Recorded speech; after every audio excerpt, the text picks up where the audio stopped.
السلام علیکم، بسم اللہ الرحمن الرحیم۔ اللہ کے راضی ہو جانے کی خاص نشانیاں۔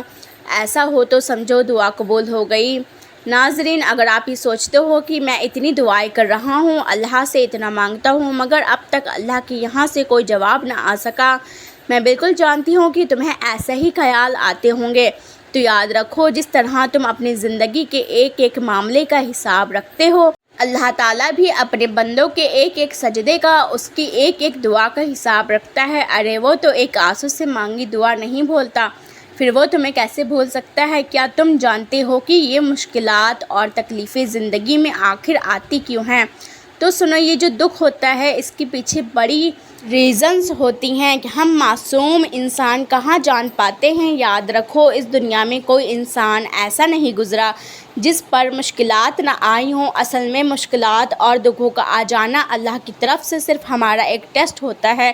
جان لو کہ یہ کچھ بھی اچانک نہیں ہو رہا، اس کائنات میں پتہ تک اس کی مرضی کے بغیر نہیں ہلتا۔ در حقیقت جو ہوتا ہے وہ اللہ کے علم میں پہلے سے ہوتا ہے۔ اللہ تعالیٰ قرآن پاک میں ان دکھی دلوں سے فرما رہا ہے کہ تمہیں یہ مشکل تو نظر آئے گی، لیکن یہ آسانی سے جڑا ہے تاکہ تم افسوس نہ کرو ان چیزوں کا جو تم سے چھوٹ جاتی ہیں یا چھین جاتی ہیں۔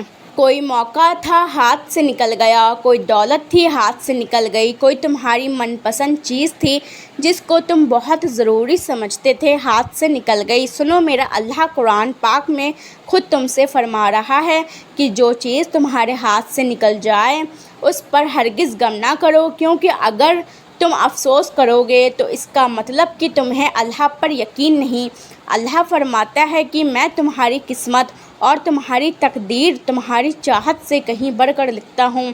اگر تم یہ گمان کرتے ہو کہ مشکلات آخر میرے ساتھ ہی کیوں، تو زندگی میں مشکل حالات کی ہمیشہ ایکسپائری ڈیٹ ہوتی ہے۔ غم مسلسل نہیں رہتا، یہ صرف تمہارا ایک ٹیسٹ ہے۔ کسی کے لیے کم اور کسی کے لیے تھوڑا سا زیادہ ہو جاتا ہے، لیکن جو جتنی بڑی آزمائش سے گزرا ہے وہ نوازا بھی اتنا ہی جاتا ہے۔ جانتے ہو کہ اللہ تعالیٰ کبھی بھی تمہارا نقصان نہیں کرتا۔ سنو، تم ڈھونڈ رہے ہو نا کہ اللہ کے راضی ہونے کی وہ خاص نشانیاں کیا ہیں کہ ہم جان سکیں کہ اللہ تعالیٰ ہماری دعاؤں پر راضی بھی ہے کہ نہیں۔ تو سب سے پہلے ہمیشہ یہ بات یہ تو یاد رکھنا کہ اللہ تعالیٰ جس انسان سے راضی نہیں ہوتا تو وہ اسے خود سے دور کر دیتا ہے، وہ اسے بے سکون کر دیتا ہے۔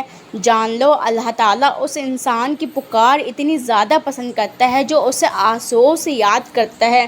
تمہیں پتہ ہے اللہ تعالیٰ ایسے انسان کی پکار پر فوراً کن کر دیتا ہے اور اس کی رحمت کا صبر سے انتظار کر رہا ہوتا ہے۔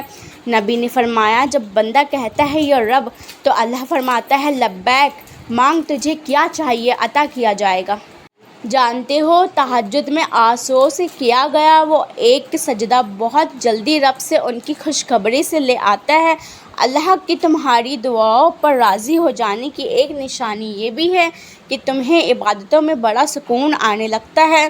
سنو، تم ایک بات اپنے پاس آج لکھ لو تاکہ کبھی بھول پاؤ کہ زندگی میں انسان پر جو بھی مشکل آئی ہے وہ اللہ کی طرف سے صرف ایک ٹیسٹ کے طور پر آئی ہے، جس میں تمہارے صبر اور تمہاری یقین کا ایک امتحان لیا جاتا ہے۔ یہ بہت مشکل کام ہے، لوگ اکثر پینک ہو جاتے ہیں، پریشان ہو جاتے ہیں، لیکن یہ بات جان لو، اس امتحان کو تم جتنا اچھے سے پاس کرو گے اتنے درجے پاؤ گے۔ تم کچھ سوچو، اللہ نہ کرے وہ مہربان رب تمہارا دشمن تھوڑی ہے جو تمہیں ہمیشہ کے لیے محروم رکھے گا۔ اگر اس نے تمہیں آزمائش کے لیے چنا ہے تو یہ سوچو کہ اس دکھ نے تمہیں اللہ کے کتنا قریب کر دیا ہے۔ تم جانتے ہو، اللہ کی قربت ایک خالص ایسی طاقت ہے جو صرف تمہیں دنیا میں ہی نہیں نوازتی بلکہ تمہاری آخرت بھی سنوار کی جاتی ہے۔ کتنا خوبصورت احساس ہے اس رب سے مانگنا کہ یہی احساس تو وہ دیکھنا چاہتا ہے اپنے بندے کا۔ تم جانتے ہو اللہ کن کب فرماتا ہے اور فیکون کب ہوتا ہے؟ جب تم زندگی کی گھوڑے پر سوار ہو اور اگر تم نے اللہ کو بتا دیا کہ کہاں جانا چاہتے ہو تو بس پھر تمہیں وہاں کیسے پہنچنا ہے یہ سوچنا اب تمہارا مسئلہ نہیں۔ پریشان مت ہونا، وہ جانتا ہے اسے کیا کرنا ہے، کیسے کرنا ہے۔ تم بس آنکھ بند کر کے اللہ جس اور لے جا رہا ہے جاتے جاؤ، اسے تم سے اور کیا چاہیے سوائے توکل کے۔ یقین رکھو جو ہوگا وہی بہترین ہوگا، کیونکہ جب تمہاری آنکھ کھلے گی تو تم وہیں ہوں گے جہاں تم جانا چاہتے تھے، یا پھر جہاں تمہیں ہونا چاہیے تھا۔ قرآن نے ایک لفظ کہہ دیا ہے کہ میرے رب کو اپنے پیارے بندوں کی فیوچر پلاننگ خود سے فیصلہ کرنا ہوتا ہے، خود سے فیصلہ کرنا ہوتا ہے۔ اللہ کے کسی انسان کو زیادہ دیر محروم نہیں رکھتا۔ میں اپنے سب لوگوں کے لیے اللہ سے بہت دل سے دعا کرتی ہوں کہ وہ تمام مسلمانوں کی جائز تمناؤں کو پورا کرے، آمین ثم آمین۔ پیارے دوستو، اللہ پاک سے ہمیشہ دعا کریں توکل، یقین اور صبر کے ساتھ، انشاءاللہ آپ کی دعائیں ضرور قبول ہوں گی۔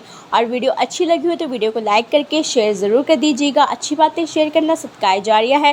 ملتے ہیں نیکسٹ ویڈیو میں، جب تک کے لیے اپنا خیال رکھیے گا، دعاؤں میں یاد رکھیے گا۔ اللہ حافظ۔